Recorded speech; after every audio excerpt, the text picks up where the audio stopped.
স্বাগতম ক্রিক ফ্রেন্ডসের নিয়মিত আয়োজন টোটাল ইম্প্যাক্টে। আমি সৈয়দ সামি আছি আপনাদের সঙ্গে। কলম্বো টেস্ট চলছে, সেখানে ইনিংস হারের একটা শঙ্কার মধ্যে পড়ে গেছে বাংলাদেশ। শ্রীলঙ্কার চেয়ে 96 রানে পিছিয়ে থেকে তৃতীয় দিনে খেলা শেষ করেছে টাইগাররা। এই ম্যাচটা নিয়ে তৃতীয় দিনটা কেমন গেল এটা নিয়ে কথা বলার জন্য হাজির হয়েছি। আমার সঙ্গে আছেন মোহাম্মদ সাদমান। সাদমান, স্বাগতম। ধন্যবাদ। বাংলাদেশের 6টা উইকেট পড়ে গেছে, আর মাত্র 4টা উইকেট। আগামীকালকে বাংলাদেশ কতক্ষণ টিকতে পারে এ নিয়ে আসলে এর মধ্যে দিয়ে নির্ভর করবে ম্যাচটা কি আসলে পঞ্চম দিনে যাবে কিনা। আপনার কি মনে হচ্ছে? লাস্টের দিকে নিশ্চয়ই দেখেছেন যে লিটন একটু সময় নষ্ট করার চেষ্টা করছেন। এই সময়টা যদি নষ্ট না করতেন তাহলে মানে আজকেই আসলে অল আউট হয়ে যেত একদম শেষ মুহূর্তে, কিন্তু মেহেদী হাসান মিরাজ আউট হয়ে গেছে। হ্যাঁ, একদম শেষ, মানে তিনি আউট হওয়ার পরেই আসলে আজকে স্টাম্প দিয়ে দেওয়া হয়েছে। গতকালকে আমরা 25 বছর সেলিব্রেট করেছি বাংলাদেশ ক্রিকেটের, কিন্তু আসলে 25 বছরে মানে সেলিব্রেট করার মতো কিছু আছে নাকি সেটা আসলে কোশ্চেনের ব্যাপার। কারণ বাংলাদেশের এই যে টেস্টের আজকে এই টেস্টটা যে চলছে তৃতীয় দিন শেষে, এখন আমরা ইনিংস ব্যবধানের সংখ্যায় দাঁড়িয়ে এটাই আসলে বাংলাদেশের টেস্টের চিত্র বলা যায়। কারণ আপনি দেখবেন যে আমরা 25 বছরে 23টা টেস্টও জিতিনি।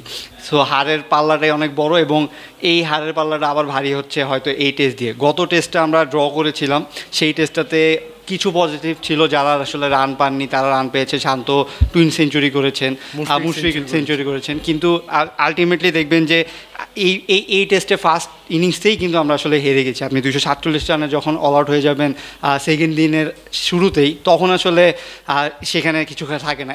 আজকে এইবারের টেস্টে এরকম মনে হয়েছে যে যখন বাংলাদেশ ব্যাটিং করছে তখন আসলে বোলিং পিচ, যখন বোলিং করছে তখন ব্যাটিং পিচ হয়ে যাচ্ছে। কারণ আপনি দেখবেন শ্রীলঙ্কার প্রাথম নিশাঙ্কা একাই 158 রান করেছেন এই পিচেই।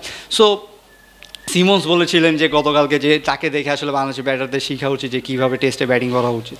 এখন আমার মনে হয় না বাংলাদেশ দলের কেউ প্রথম নিশাঙ্কার ব্যাটিংটা আসলে মানে হাইলাইটসটা অন্তত কালকে দেখেছে। এখন আপনি মানে ইনিংসটা যখন তারা শুরু করেছিল, বাংলাদেশের বলারদের আসলে প্রশংসা করতে হবে, কিন্তু মানে প্রশংসা করলেও এই টেস্টটা আসলে বাঁচানো যাবে নাকি সেটা নিয়ে একটা সন্দেহ রয়েছে। আজকে দিনের শুরুটা কিন্তু বাংলাদেশের দারুণ ছিল। 4 উইকেট কিন্তু তুলে নিয়েছিল প্রথম সেশনে বাংলাদেশ। তাইজুল ইসলাম 2টি উইকেট নিয়েছিলেন, নাইম হাসান 1টি উইকেট নিয়েছিলেন, নাহিদ রানা উইকেট নিয়েছিলেন।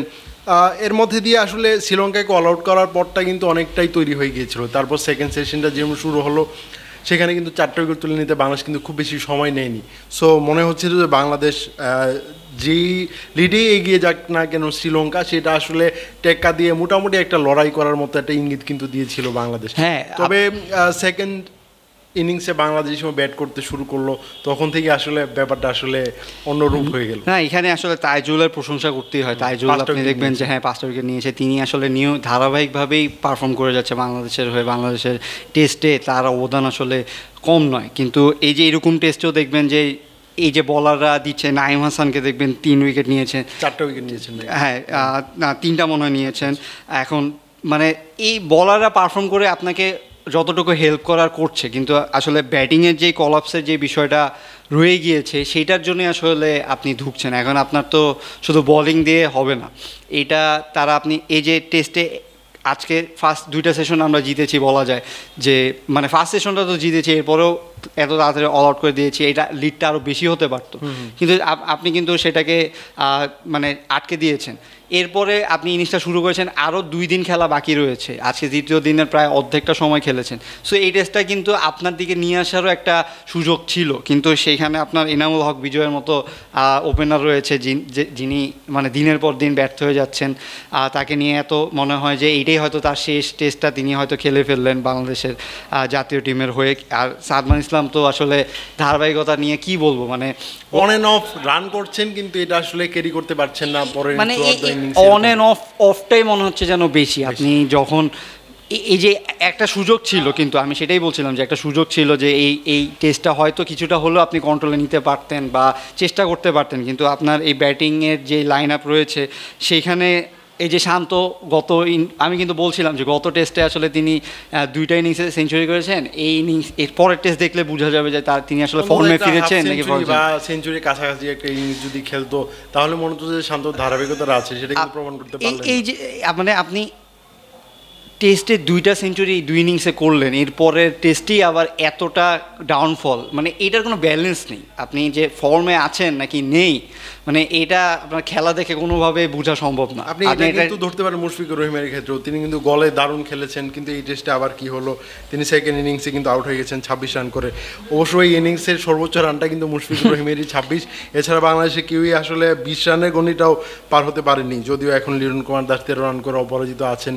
আসলে দেখার বিষয় যে মানে ট্যালেন্টার যে ব্যাটার আছেন তাদের নিয়ে আসলে লিটন কুমার দাস কতটুকু টেনে বাংলাদেশকে নিয়ে যেতে পারে, না হলে কিন্তু একটা ইনিংস হার কিন্তু একদম আমার মনে হয় যে মানে প্রথম দিন যেই কলাপসটা হয়েছে মানে প্রথম ইনিংসটাতে, সেইটা আরেকটু বেশি হলে হয়তো আমরা একটু ফাইট করতে পারি। কারণ এখন পিচ যেরকম কন্ডিশন হচ্ছে, আপনি দেখছেন যে স্পিন করছে, অনেক টার্ন করছে, সো বলাররা আসলে এখানে সুবিধা পাবেই, ব্যাটারদের জন্য স্ট্রাগল হবে। আর বাংলাদেশের ব্যাটিং লাইন আপের মানে যেই হাল, সেখানে তারা স্ট্রাগল করবে, এটাই স্বাভাবিক। এখন আপনি টেস্টে তো আর এক ইনিংস দিয়ে সম্ভব না, সো আপনি প্রথম ইনিংসেই যখন এরকম পিছিয়ে গেছেন তখন আসলে জিনিসটা বাঁচানোটা টাফ। কিন্তু আমি অন্তত আশা করছিলাম যে বাংলাদেশ শ্রীলঙ্কা যে 211 রানের লিড পেয়েছে, এটা পার হয়ে বাংলাদেশ আসলে 150 রানও যদি একটা টার্গেট দিতে পারে শ্রীলঙ্কাকে, তাহলে এই ম্যাচটা আসলে হাড্ডাহাড্ডি একটা লড়াই হওয়ার কিন্তু সম্ভাবনা ছিল। শেষের দিকে আসলে বল ঘুরবে, এটা আসলে জানা কথা। এখন আপনি এই যে টেস্ট মেন্টালিটি বা টেস্টের যে খেলার যে মানে ধারাটা, সেটাই কিন্তু বাংলাদেশের প্লেয়ারদের মধ্যে নেই। যে আপনি হয়তো রেজাল্টের কথা তারা এখনই চিন্তা করে ফেলেছিল যে না এই ইনিংস আমরা শেষ করব, তারপরে টার্গেট দিব এরপরে, কিন্তু আপনার যে একটা দিন পুরা দিন আমি খেলতে পারি কি না, টেস্টে আমি আসলে থিতু হয়ে থাকতে পারি কি না, এই জিনিসটাই কিন্তু তাদের মধ্যে নেই। আপনি যদি 4 ডেট এইভাবে খেলতে পারতেন, আজকে সারাটা দিন আমি 1 উইকেট বা 2 উইকেট দিয়ে পার করলাম, তারপরে কালকের জন্য হয়তো আমি চেষ্টা করলাম যে টিকে থাকে। আজকে দেখবেন যে অনেক ওভার কিন্তু বাউন্ডারি আসেনি, অনেক বল কিন্তু রান আসেনি। টেস্টে কিন্তু এটা নিয়ে আপনাকে কিছু বলবে না, কারণ আপনি ম্যাচ সিনারিও অনুযায়ী সেইভাবেই কিন্তু কাজটা করবেন।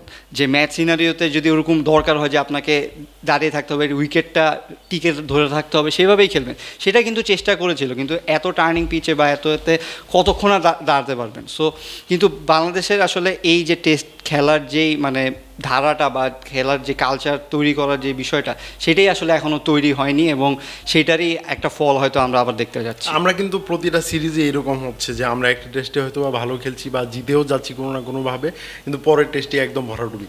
এই ধারাবাহিকতাটা যেই সময় আমরা আসলে যতদিন লাগে আমরা তৈরি করতে পারবো না, ততদিন কিন্তু আমাদের এই সাফারটা কিন্তু করতে হবে। এটা কিন্তু শ্রীলঙ্কা সফরটাও আমরা ওয়ানডেতেও কিন্তু এই জিনিসটা, ওয়ানডেতে আমরা অনেক ইমপ্রুভ করেছিলাম, সামনে আমাদের শ্রীলঙ্কার বিপক্ষে ওয়ানডে সিরিজে আছে, সেইটা কিন্তু ওয়ানডেতেও কিন্তু এই ছাপটা কিন্তু পড়তে শুরু করেছে। আমরা হয়তো বা একটা ম্যাচে বা 2টা ম্যাচে ভালো করছি, সেই পর এই ধারাবাহিকতাটা কিন্তু আমরা ধরে রাখতে পারছি না। সীমিত ওভার ক্রিকেটে এটা পড়লে কিন্তু বাংলাদেশের ক্রিকেটের আসলে খুব বাজে একটা সময় আসছে মনে হচ্ছে। ইন্টারন্যাশনাল ক্রিকেটে আপনি ভালো করতে হলে আসলে ঘরোয়াটাও ভালো করতে হবে। ঘরোয়ার মান তো আসলে ভালো হচ্ছে না ওইভাবে। ঘরোয়ার যে লেজেন্ড, সে যখন আপনি ইন্টারন্যাশনাল ক্রিকেটে খেলতে আসছে তখন দেখছেন যে অবস্থাটা আসলে কি হচ্ছে। সো আপনি সেইখান থেকেই প্রমাণ পাচ্ছেন যে কতটুকু মানে ঘরোয়ার কি মান আমাদের যে এই যে 25 বছরের টেস্টের একটা জার্নি, সেখানে আপনি ঘরোয়াতে আসলে কি করেছেন, যেটার কারণে আপনি টেস্টে মানে করতে পারবেন। দেখবেন যে লিজেন্ডারি ক্রিকেটার বলতে মুশফিক, সাকিব, আপনি তামিমের কথা বলতে পারেন, মাহমুদুল্লাহর কথা বলতে পারেন, তাদের মতো লিজেন্ড কিন্তু তৈরি করেছে। কিন্তু এরপর যে আপনি লিস্টটা যে 10-20 জনের করবেন, সেই হিসাবটা কিন্তু আমাদের কাছে নেই।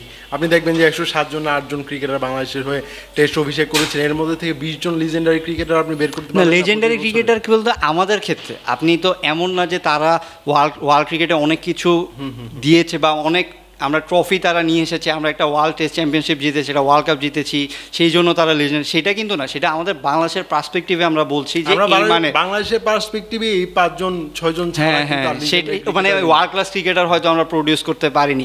সেটাই কথা যে মানে এখানে রুট লেভেল থেকে আপনি যদি কাজ না করেন, তাহলে আপনার ইন্টারন্যাশনাল এই ফেইলিয়ারগুলো আমাদের দেখতেই হবে। কারণ আপনি দেখবেন যে বেসিক যেই জিনিস, যে ঢাকা কেন্দ্রিক না করে আশেপাশে যত জায়গা রয়েছে, সেখানে যদি আপনি জিনিসগুলা তৈরি না করেন, সেখান থেকে যদি আপনি মানে পার্টিকুলার করে না দেন, তাহলে কিন্তু এই জিনিসটা হয়েই থাকবে। আপনি নর্মাল ইন্ডিয়া, ইংল্যান্ড, এরা কিন্তু এই জিনিসগুলাই করে থাকে যে আপনার এক এক পার্টে তাদের মনে করেন যে এক একটা গভর্নমেন্ট, আলাদা আলাদা গভর্নমেন্ট, আলাদা আলাদা বোর্ড, তারা তাদেরটা দেখে, তারা যখন একদম কমপ্লিট করে প্লেয়ারটাকে নিয়ে আসে তখন একটা জায়গায় মনে করেন একটা হেডকোয়ার্টারে নিয়ে আসার পরে সেইখানে একটা সিলেকশন হয়, কিন্তু আপনার তো সব আসে হচ্ছে মনে করেন যে ঢাকা কেন্দ্রিক, আপনি সব ফ্যাসিলিটিস ঢাকাতে, আপনি এক মিরপুর কেন্দ্রিক, আপনি এখানেই আসছেন, এইখানেও কোরাম রয়েছে, ঢাকার ক্লাবগুলোর কোরাম রয়েছে, সেইখান থেকে আপনি প্লেয়ার নিয়ে আসছেন, সেইটুক প্লেয়ারের মধ্যে থেকেই আপনি আসলে প্লেয়ারগুলো নিচ্ছেন। সো আপনি এইভাবে যখন খেলবেন, এখানে তো আসলে পাড়ার খেলা হবে না, আমরা যেমন এরকম খেললাম পাড়ায় যে ভালো খেলে তাকেই আমরা সব জায়গায় নিয়ে যাচ্ছি, খ্যাপে খেলতে নিয়ে যাচ্ছি, এটা আসলে ওরকমই হয়।